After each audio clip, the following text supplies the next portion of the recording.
पुणी प्रभाती आश्वस्ति सुभद्रा योजना रे अंडर प्रोसेस देखाउथिबा हिताधिकारी पई बड़ खबर कौन रही है संपूर्ण अपडेट टी चलतु देखा।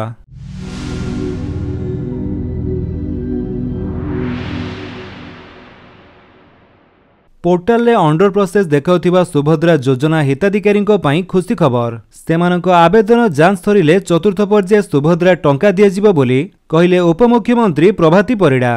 केवाईसी जांच समस्या थिबारु एबे ही 5,11,000 आवेदन करिथिबा महिला को आउ एक सुजोग दियाजिबो।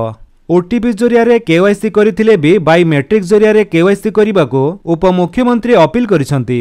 केवाईसी अपडेट होई नथिबारु अटकिछि सेमानक ही आवेदन। एही सबु केवाईसी जांच परे चतुर्थ पर्याय रे सुभद्रा टंका दियाजिबो। कॉमन सर्विस सेंटर जनसेवा केंद्र रे केवाईसी जांच करि परिबे। अन्य पटे एबे जाई 31,000 महिला ऑप्ट आउट होइछंती सेमाने आउ थरे अभियोग करि परिबे सेमानक कथा भी विचार करजिबो।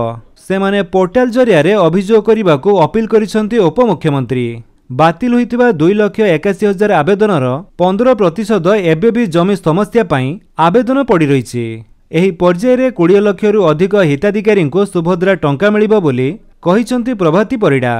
तो फ्रेंड्स ये थिला आपनको पई किछि अपडेट जदि आपनको अपडेट भल लागै तले आपण वीडियो को लाइक कर दियंतु आपनको सांगन भितर शेयर करी जणांतु आ जदि आपण हम चैनल नुआ चैनल को सब्सक्राइब करी बेल आइकन दबाई ऑल नोटिफिकेशन कर दियंतु ताकि जेतेन वीडियो अपलोड करिवे आपण देखि परिबे। Thank you for watching.